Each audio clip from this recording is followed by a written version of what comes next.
서양 철학의 기본은 이원론인데 영육 이원론과 선악 이원론이 있습니다. 영육 이원론이란 영은 선하고 육은 악하다고 보는 것입니다. 플라톤에 의해 정립된 이데아 사상은 초월과 현상으로 나누는데 이데아는 초월적이고 불변하는 세계요 모든 사물의 원인이고 본질인 세계를 말합니다. 이에 대해 보여지고 나타나는 현상 세계는 불완전한 세상이요 끊임없이 변화하고 소멸하는 불완전한 세계요 그러므로 낡고 쇠하고 사라질 것으로 여깁니다. 바벨론의 창조 신화를 보면 여신 티아mat과 남친 마르둑이 싸우는데 마르둑이 이깁니다. 마르둑은 티아mat을 둘러 갈라서 하늘과 땅, 별과 달 그리고 강을 창조하고 그 다음에 인간을 창조하는데 인간은 신들을 위해 봉사하는 존재로 창조되었다는 것이 바벨론 창조 신화 내용입니다. 페르시아의 종교는 조로아스터교인데 기원전 6세기경 조로아스터 또는 짜라투스트라에 의해서 창시되었는데 중심은 선악 이원론입니다. 기독교 이단의 시초에 그노시즘이 자리 잡고 있는데 영지주의는 영을 중시하고 육을 멸시하며 세상에는 선과 악이 서로 대립한다고 말합니다. 지구의 신 그노시스가 있고 하위 신인 데미우르고스가 있는데 이 데미우르고스는 창조신이라는 거예요. 그리고 하등신이라는 거예요. 왜냐하면 영을 창조하는 것이 아니라 물질을 창조하고 지배하는 신이기 때문에 그렇다는 거예요. 그래서 이 데미우르고스는 초월적인 존재지만 완벽하지 않고 마치 인간처럼 결핍과 한계점이 있는 미숙한 창조신이요 플레로마는 충만 완전한 신이라고 정의를 합니다. 인간은 그노시스 즉 지식을 통해 데미우르고스 즉 창조의 신의 지배에서 벗어나 빛의 세계인 플레로마로 되돌아가야 한다고 말합니다. 이런 영지주의는 영을 강조하기 때문에 예수님께서 육신으로 오시는 것을 부정을 하죠. 그래서 사도 요한일서 4장에서 이렇게 말씀을 하고 있습니다. 사랑하는 자들아 영을 다 믿지 말고 오직 영들이 하나님께 속하였나 분별하라. 많은 거짓 선지자가 세상에 나왔습니다. 이로써 너희가 하나님의 영을 알지니 곧 예수 그리스도께서 육체로 오신 것을 시인하는 영마다 하나님께 속한 것이요 예수를 시인하지 아니하는 영마다 하나님께 속한 것이 아니니 이것이 곧 적그리스도의 영이니라. 오리라 한 말을 너희가 들었거니와 지금 벌써 세상에 있느니라. 예수님이 육으로 오신 것을 인정하는 영은 하나님께 속한 것이고 예수님이 육으로 오신 것을 부인하는 자들은 하나님께 속한 것이 아니라 적그리스도에게 마귀에게 속한 거다. 이렇게 사도 요한은 분명하게 말씀을 하고 있다라는 겁니다. 이원론을 말씀드리는데 이원론이 뭐냐?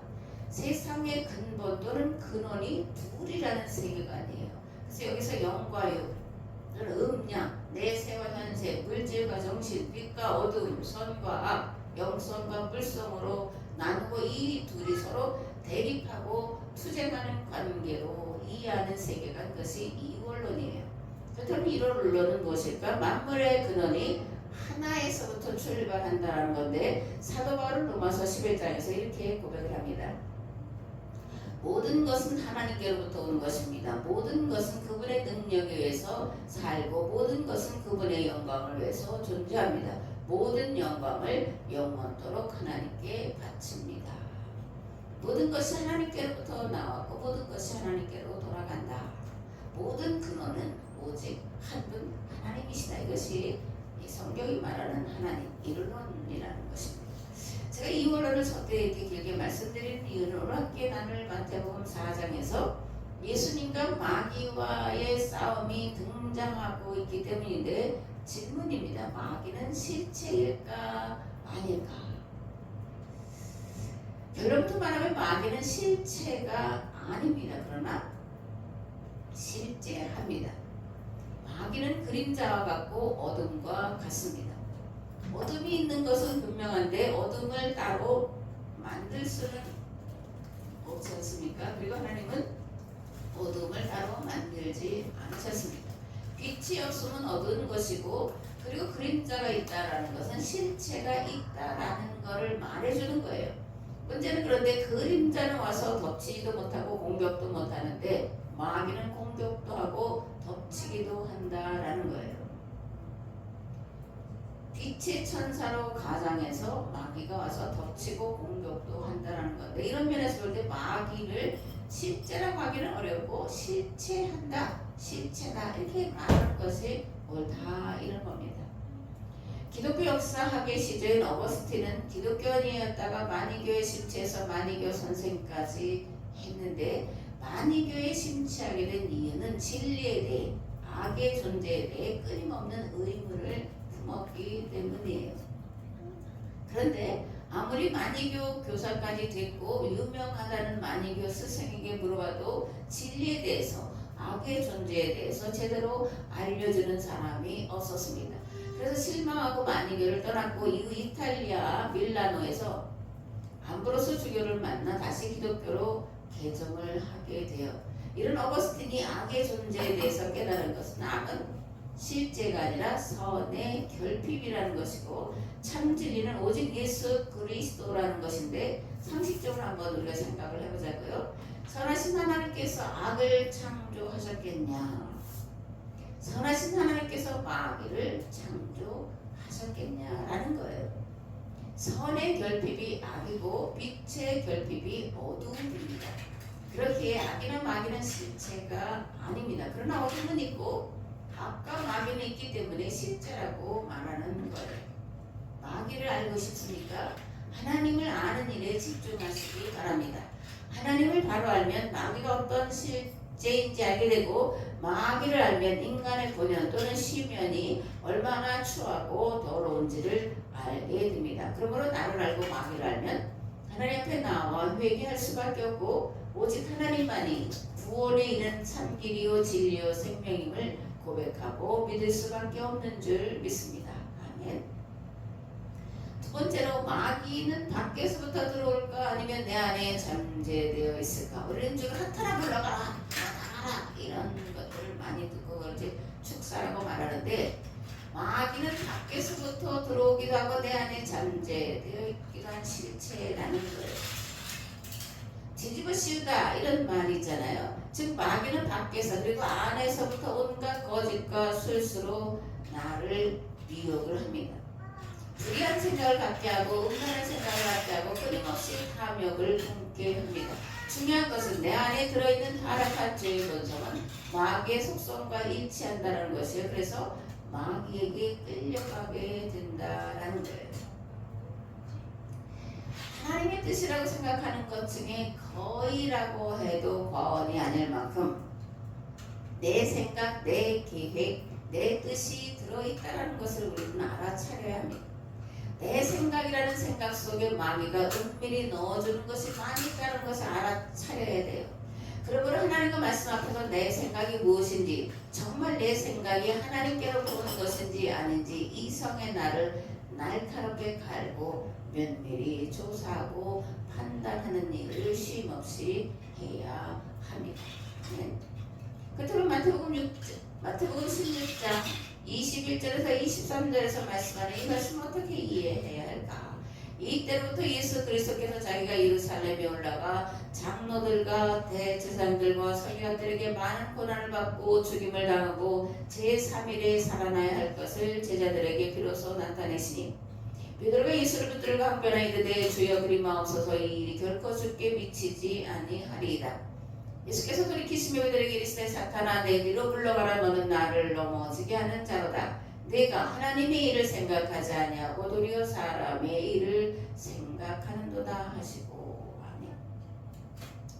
예수님께서 베드로를 향해서 사탄아 물러가라 이렇게 이제 말씀하셨다는 거예요. 그럼 베드로가 사탄이냐? 그건 아니죠. 베드로가 지금 말하고 있는 그 말, 그 생각이 사탄의 말이고 사탄의 생각이라는 거예요. 베드로는 사실 예수님께 대한 충성심과 열정이 정말 특심한 사람이었습니다.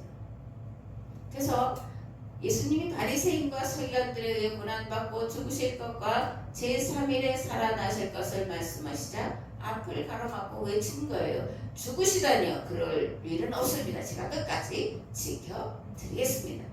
그러나 예수님을 사랑하는 특심이 도리어 하나님의 세상권 사역을 방해하는 것이 되기 때문에 예수님 베드로 향해서 사단아 내 뒤로 물러가라. 너는 나를 넘어지게 하는 자로다. 네가 하나님의 일을 생각지 않고 사람의 일을 생각하도다 라고 책망하시며 말씀하신 것이었습니다. 아멘. 세 번째, 마귀의 속성은 무엇일까? 마귀의 가장 무서운 무기는 속임수예요. 이런 마귀의 속임수에서 벗어나는 것은 결코 쉽지 않습니다. 그렇다고 불가능하냐? 아닙니다. 마귀의 거짓, 마귀의 속임수에서 벗어나는 길은 하나님과 성령에 대한 바른 이해에서 출발합니다. 나타나는 현상이 아니라 말씀을 바르게 이해하고 깨닫는 것이 마귀의 손아귀에서 벗어나는 시발점이고 그리고 마지막 점이라는 거예요. 성령의 사역 가운데 여러 가지 현상들이 나타납니다. 입신도 하고 여러 가지 이제 쓰러지기도 하고 그러나 이런 현상에 비중을 두어서는 안 됩니다. 왜냐하면 마귀에게 100% 속기 때문에 그러는 거예요. 하나님과 성경과 역사와 세상에 대한 올바른 이해, 올바른 깨달음의 초점을 둬야 하고 이것이 진리의 성령을 우리 가운데 보내신 하나님의 뜻이고 악을 분별하는 것이 진짜 성령의 능력이라는 것을 알아야 합니다. 아멘. 네 번째로 마귀의 영과 성령 어떻게 차이가 날까? 먼저 거짓의 영인 마귀는 외부로부터 그리고 내부로부터 들어와 강제로 뒤집어 씌웁니다. 자신을 신격화하게 만들어 놓습니다. 거짓 기사와 거짓 이적을 통해 사로잡습니다. 광란에 빠지게 만들고 음란과 돈과 권력을 탐하게 만들고 그것들에서 엑스타시를 느끼게 해요. 이성을 상실하게 만들고 판단력을 잃어버리게 만듭니다. 그렇다면 성령이 임하면 어떨까? 성령은 하나님의 영이심으로 영격의 신이세요. 그렇기 때문에 성령을 거부할 수도 있고 받아들일 수도 있습니다. 무엇보다 성령은 이성적이고 합리적인 판단을 가지고 분별할 수 있도록 도우시는 분이에요. 이성의 역할은 분별력과 판단력입니다. 그리고 선택은 나의 의지로 하는 거예요. 마귀에게 씌었을 때 빠져나올 수 있도록 돕는 것은 성령이시고 또한 인간에게 주신 이성입니다. 그러나 이성이나 합리적인 판단만으로 마귀의 손아귀에서 벗어날 수 있는 것이 아니라 오직 성령님의 도우심을 통해서 가능한데 하나님 100%, 사람 100%라는 거예요. 일방적으로 하나님께서 끄집어내시는 것도 아니고 일방적으로 인간의 노력으로 마귀를 이길 수 있다는 것이 아니라 하나님의 100% 도우심과 나의 100%의 의지와 선택과 분별력과 판단력이 있다는 겁니다. 아멘. 성령의 엑스타시가 있어요. 그리고 마귀의 엑스타시도 있는데 차이가 뭘까? 성령으로 채워졌을 때의 가장 중요한 특징은 요동치는 것 없는 고요함, 평안함, 안정, 그리고 기쁨입니다. 무게중심이 가장 낮은 자리에 있기 때문에 고요한 거예요. 평안한 거예요. 그리고 안정된 거고 기쁨이 있는 겁니다. 그러나 마귀의 영으로 채워지면 마음이 이렇게 붕 뜨게 돼요. 마약에 취했을 때처럼 주체할 수 없는 그런 황홀경에 빠지게 되고 그 가운데서 이제 광란이 일어나게 되는 겁니다. 마약에 취한 사람들 보면 그 엑스타시에 의한 광란으로 온갖 악하고 더러고 추한 일들을 아프고 끊임없이 해내는데 마귀의 영으로 채워진 것과 거의 같다 이렇게 보시면 됩니다. 마음이 밑도 끝도 없이 높아져 마침내 자기를 하나님이라고 하는 지경에 이르게 되는데 이단과 사이비 그러므로 항상 내 마음 상태가 높아져 있는지 낮아져 있는지를 점검해 봐야 합니다. 높아져 있다면 마음에게 곱게 있다는 것을 인식하고 얼른 낮아진 마음 자세를 취해야 하는데 낮아진 마음 자세란 철저하게 회개하는 것이요 다른 사람을 나보다 나게 여기는 겸손에 있는 줄을 믿습니다. 아멘. 오늘 함께 나눌 말씀은 마태복음 4장인데 먼저 1절에서 11절 말씀 봉독하겠습니다. 그때 예수께서 성령에게 이끌려 마귀에게 시험을 받으러 광야로 가사 40일을 밤낮으로 금식하신 후에 줄이신지라. 시험하는 자가 예수께 나와서 이르되 네가 만일 하나님의 아들이거든 명하여 이 돌들로 떡덩이가 되게 하라. 예수께서 대답하여 이르시되 기록되었을 때 사람이 떡으로만 살 것이 아니요 하나님의 입으로부터 나오는 모든 말씀으로 살 것이라 하셨느니라 하시니, 이 마귀가 예수를 거룩한 성으로 데려다가 성전 꼭대기에 세우고 이르되 네가 만일 하나님의 아들이거든 뛰어내리라. 기록되었을 때 그가 너를 위하여 그의 사자들을 명하시리니 그들이 손으로 너를 받들어 발이 돌에 부딪히지 않게 하리로다 하였느니라. 예수께서 또 이르시되 또 기록되었을 때 주 너의 하나님을 시험하지 말라 하였느니라 하시니, 마귀가 또 그를 데리고 지극히 높은 산으로 가서 천하 만국과 그 영광을 보이르되 만일 내게 엎드려 경배하면 이 모든 것을 내게 주리라. 이 예수께서 말씀하시되 사탄아 물러가라. 기록되었을 때 주 너의 하나님께 경배하고 다만 그를 섬기라 하였느니라. 이 마귀는 예수를 떠나고 천사들이 나와서 쏟으니라. 예수님과 마귀의 대결 장면은 복음서에 다 기록이 되어 있는데, 왜냐하면 그만큼 중요한 사건이기 때문에 그래요. 예수님이 40일 금식하고 줄이셨을 때 마귀가 찾아와서 세 가지를 가지고 시험을 했는데, 예수님이 마귀와 대결했다는 것은 무엇을 말하고자 하는 것일까? 무엇을 말하고 있는 것일까? 예수님께서 마귀의 세력을 제압하셨다, 마귀의 권세를 몰아내셨다라는 것을 말하고자 하는 데 있다는 것을 알아야 합니다. 아멘. 감히 마귀가 예수님과 대결할 수가 있겠냐고, 어둠이 빛 앞에 설 수가 있겠냐라는 겁니다. 마귀는 감히 하나님과 대결할 수 없는 존재예요. 왜냐하면 마귀는 실제 또는 존재가 아니요 존재의 근본이시요 근원은 오직 하나님밖에 없기 때문에 그렇습니다.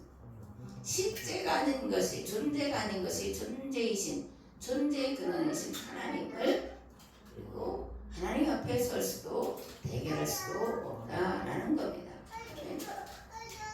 마귀는 죄의 화신이고 죄의 근본이에요. 그리고 마귀의 주무기는 속임수, 유혹, 미혹, 그리고 거짓입니다. 마귀는 이것들을 무기로 인간 내면에 있는 죄의 속성, 곧 인간성이요 죄성인 탐욕을 비집고 들어와 지배력을 행사하는 존재입니다. 예수님은 인간의 실존적 상황이 마귀의 유혹을 받아 죄와 사망의 권세며 사는 것임을 보시고도 아시고, 마귀의 권세여 곧 죄의 권세에서 풀어 자유케 하시려고 이 땅에 사람의 모양으로 오셨고, 사람이 받는 시험을 대신 받으시고 승리하신 것입니다. 죄와 사망의 권세에서 놓여 자유하심과 평안을 얻도록 하시기 위해 대신 십자가에서 죽으셨습니다. 이런 예수님의 죽으심은 대속의 죽으심이요 대신 죄값을 치르기 위한 속죄의 죽으심이었음을 우리는 믿습니다. 아멘. 마귀가 예수님을 시험한 것은 세 가지인데, 돌로 떡을 만들어라, 성전 꼭대기로 가서 뛰어내려라, 천하 만국을 보여주며 경배하면 내가 내게 모든 것을 주겠다, 이런 말씀인데, 예수님이 마귀의 모든 시험을 말씀으로 물리치셨습니다. 그러면 마귀는 왜 이러한 것들로 예수님을 시험하셨을까? 그동안 가장 많이 해온 해석은 뭐냐? 이것들이 인간이 받는 가장 많은 시험이기 때문이다. 이런 것이 주요 해석이었는데, 다른 해석은 없을까라는 겁니다. 마귀가 예수님을 시험한 이 세 가지는, 그 세 가지에는 유대인들이 기다리던 메시아 대망 사상이 들어있다라는 거예요. 복음서를 보면 마귀는 내내 바리새인과 서기관들 그리고 백성들 마음속에 있는 바로 그 메시아, 영광의 메시아, 의인의 메시아가 되라고 유혹을 하고 있다는 것을 알 수가 있습니다. 유대인들이 기다리던 메시아, 여러 차례 말씀드려서 다 아시는 거지만, 기적과 이적과 큰 능력으로 와서 이스라엘을 제국의 지배에서 구원할 메시아, 광야에서처럼 초자연적인 방법으로 먹고 사는 문제를 해결해 주시는 메시아, 세상을 지배하고 다스리시는 왕. 이것이 유대인들이 기다리던 메시아 사상의 핵심이라는 거예요. 그런데 마귀의 눈에 보이는 예수님의 모습은 유대인이 기대하는 메시아의 모습이 아니었다는 데 있습니다. 가장 낮은 자의 모습이요 가장 겸손한 자의 모습을 취하셨다는 데 있어요.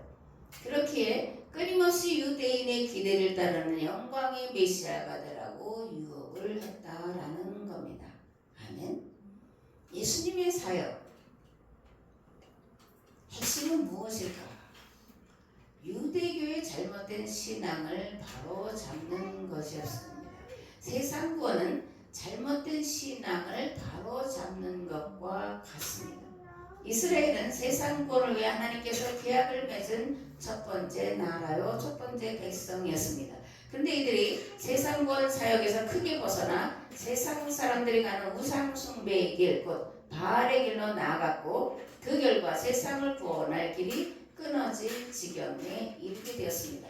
그래서 이스라엘 백성들이 하나님과 맺은 계약을 다시 기억하고 그 법으로 돌이킬 마지막 기회를 주시려고 유대 땅에 유대인의 모습으로 오신 것이고 죄인의 모습으로 가장 가난한 자의 모습으로 오신 것이었고, 그렇게 예수님이 주로 상대하신 대상은 유대교 종교 지도자들인 서기관과 바리새인이었다는 거예요. 그리고 율법의 편협함, 유대교 율법의 편협함과 축소시키고 왜곡시킨 것을 고치기 위해 이들과 끊임없이 부딪히고 논쟁하시고 무섭도록 그들에게 심판의 말씀을 선포하시는 것으로 그 사역의 전반을 이루고 있다는 겁니다.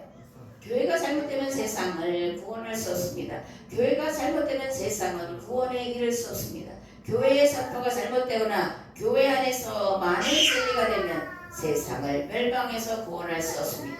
세상 구원은커녕 내가 구원받긴커녕 교회가 그리고 성도가 가장 먼저 심판의 대상이 될 것이라는 것을 우리는 항상 잊지 말고 기억을 해야 합니다.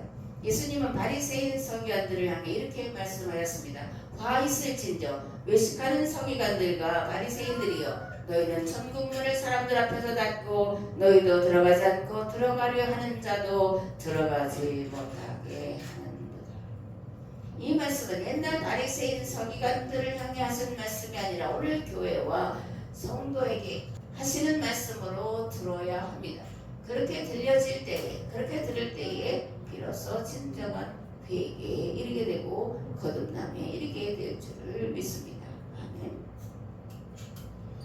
복음서에 등장하는 메시아 상이 있는데 세 메시아로 우리가 이렇게 분류할 수가 있어요. 첫 번째는 의인의 메시아입니다. 유대인들이 기다리던 바로 그 메시아는 의인의 메시아예요.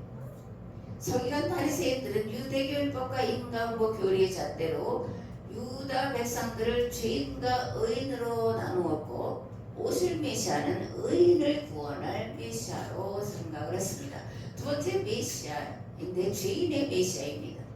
마태는 마태복음 1장에서 오실 메시아, 즉 예수님은 자기 백성을 저희 죄에서 구원할 죄인의 메시아라고 선언하고 출발을 합니다. 근데 마태가 말하는 유대인의 죄는 윤리 도덕적인 죄를 말하는 것이 아니라 인간고 교리에 의해 종교적으로 정죄된 것을 말하는데, 곧 가난한 자, 병든 자, 실패한 자, 과부와 나그네를 돌보지 않는 것을 죄라고 말하고 있습니다. 분명한 것은 구약의 여호와 하나님은 애굽 땅에서 종살이하던 최하층민 하비르를 구원해 주신 하나님이시요, 신약의 예수 그리스도는 종교적인 죄의 굴레에 묶여있던 가난한 자, 병든 자, 과와 과부와 나그네를 구원해 주실 메시아라는 사실입니다. 하나님은 어디에서 만날 수 있을까? 삶에서 실패한 자들 가운데, 지금 슬퍼하며 탄식하며 우는 자들 가운데서 하나님을 만날 수 있습니다. 아멘. 세 번째, 진리의 메시아입니다. 요한복음에 등장하는 메시아는 진리의 메시아입니다. 요한복음은 유대인들을 향해서 선포한 것이기보다는 이방인을 향한, 하지만 헬라인들을 향한 복음서예요. 이방인들에게는 유대인이 가지고 있는 죄인과 의인 개념이 없었습니다.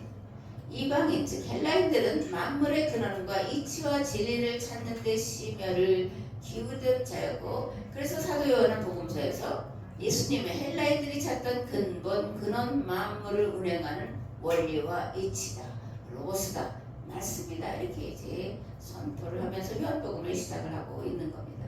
성령을 진리의 영, 깨닫게 하는 영이라고 소개하는 것은 성령은 헬라인들이 찾는 진리가 예수님 그 자체라는 것, 생명 그 자체라는 것, 로고스 즉 말씀 그 자체라는 것을 깨달아 알게 하시는 영이시다, 이렇게 헬라인들을 향해서 이방인들을 향해서 선포하고 있다라는 겁니다. 마태복음 4장 12절은 17절 말씀을 봉독하겠습니다.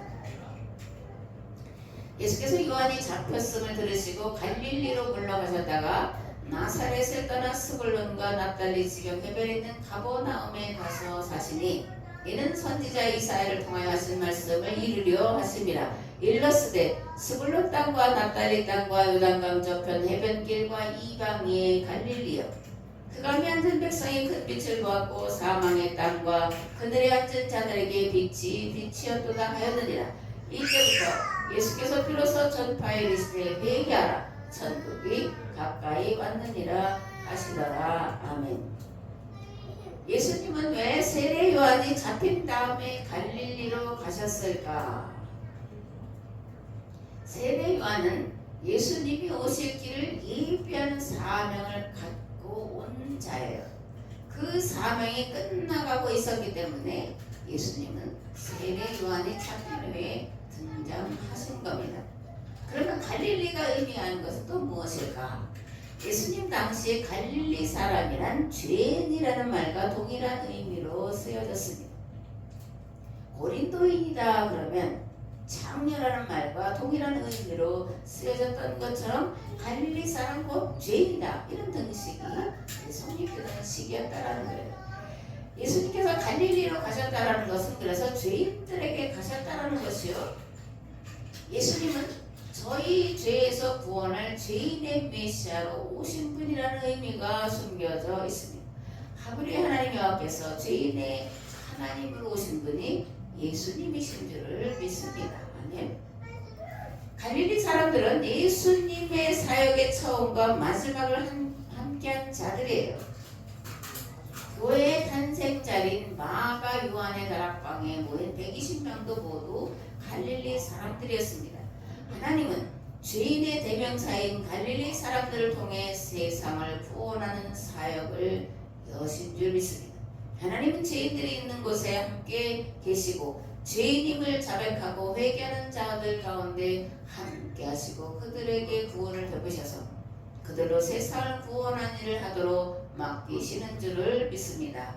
아멘. 스불론 땅과 납달리 땅과 이방의 갈릴리여, 흑암에 앉은 백성이 큰 빛을 보았고 사망의 땅과 그늘에 앉은 자들에게 빛이 빛이었도다 라는 말씀은 무슨 뜻일까? 예수님은 이스라엘 땅과 이스라엘 백성들만을 위한 하나님이 아니라 온 세상의 하나님이시라는 거예요. 온 세상을 죄에서 구원할 메시아고 그리스도로 오신 분이라는 거예요. 가장 고통 가운데 있는 자들의 하나님이여 절망 가운데 있는 자들의 하나님이시라는 선언을 하고 있는 줄을 믿습니다. 아멘. 마지막으로 마태복음 4장 18절에서 25절 말씀 봉독하겠습니다. 갈릴리 해변에 다니시다가 두 형제 곧 베드로라 하는 시몬과 그의 형제 안드레가 바다에 금을 던지는 것을 보시니 그들은 어부라 말씀하시되 나를 따라오라 내가 너희를 사람을 낚는 어부가 되게 하리라 하시니 그들이 곧 그물을 버려두고 예수를 따르니라. 거기서 더 가시다가 다른 두 형제 곧 세베대 아들 야고보와 그의 형제 요한이 그의 아버지 세베대와 함께 배에서 금을 깁는 것을 보시고 부르시니 그들이 곧 배와 아버지를 버려두고 예수님을 따르니라. 예수님께서 온 갈릴리에 두루 다니사 그들의 회당에서 가르치시며 천국 복음을 전파하시며 백성 중에 모든 병과 모든 약한 것을 고치시니 그의 소문이 온 수리아에 퍼진지라. 사람들이 모든 앓는 자 곧 각종 병에 걸려서 고통당하는 자, 귀신 들린 자, 간질하는 자, 중풍병 들린 자들을 데려오니 그들을 고치시더라. 갈릴리와 데가벌리와 예루살렘과 유대와 요단강 건너편에서 수많은 무리가 나르니라. 복음서의 주제는 하나님 나라예요. 그리고 하나님 나라를 이 땅에 임하게 하는 바로 그 길이요 진리요 생명의 말씀이 곧 예수 그리스도라는 거예요. 이 예수 그리스도를 믿고 따르는 자들의 모임인 교회를 통해서 세상을 구함, 즉 세상에 하나님 나라가 임하도록 하겠다고 하는 것이 복음서의 주제라는 겁니다. 회개하는 천국이 가까웠다라는 말씀 속에는 옛 계약 공동체와 맺은 계약이 파기되고 새 계약이 체결될 것이라는 의미가 들어가 있는데, 하나님 나라 또는 거룩한 나라가 임하도록 해야 될 사명을 이스라엘이 망각했다, 계약을 파기했다라는 의미도 들어 있습니다. 그 다음에 무엇을 회개하는 거냐? 하나님과 맺은 계약법을 떠나 산 것을 회개하라는 거예요. 나의 하나님으로 만들어 놓은 죄를 회개하라는 겁니다. 죄인이라고 정죄하고 판단하고 심판하는 것을 회개하라는 거예요. 회개는 하나님의 법으로, 하나님의 마음과 생각으로, 그리고 하나님께서 우리에게 맡겨주신 사명으로 돌이키는 것을 말합니다. 윤리적이고 도덕적인 죄에서 벗어나는 것이 아니라, 물론 그것은 가장 밑바탕에 깔려있는 것이고, 중요한 것은 하나님과 맺은 계약, 즉 세상을 구원할 말씀에서 벗어나 산 것을 회개하고 하나님의 법으로 돌이키라고 하는 것입니다. 그것이 회개라는 거예요. 아멘. 제자들은 왜 예수님을 따라 나섰을까 라는 건데, 그들이 메시아를 기다리던 자였기 때문이에요. 그런데 소개한 대로 제자들이 기다리던 메시아는 의인의 메시아가 아니라 죄인의 메시아였다라는 겁니다. 그렇다면 제자들은 왜 죄인의 메시아를 기다렸을까? 왜냐하면 이들이 당시 유대교율법에 의하면 죄인이여 구원에 이를 수 없다라고 판정받은 자들이요, 그럼에도 불구하고 구원의 열망을 내버릴 수 없고 도리어 구원을 갈망하던 자들이었기 때문에 예수님을 보고 예수님의 말씀을 듣고 예수님을 따라 나섰다라는 겁니다. 예수님은 스스로 의인이라고 생각하는 자들에게 멀리 계시고 스스로 죄인이라 생각하며 애통하는 자들에게 가까이 계신 줄 믿습니다. 아멘. 오늘 저와 여러분 어떤 생각을 가지고 신앙생활을 하며 살아가고 있습니까? 의인의식입니까? 하나님의 자녀의 권세를 마음껏 누릴 수 있는 자격이 있다고 생각하며 살고 있습니까? 하나님은 가장 낮은 자의 자리에 앉아있는 자를 찾아오시고 만나주시는 분이시오. 지금 애통하며 우는 자들과 함께하는 자를 찾아오시고 만나주시는 분이시오. 그를 통해 세상의 악의 문제를 해결하는 하나님의 종으로 사용하는 분이시라는 것을 잊지 마시기 바랍니다.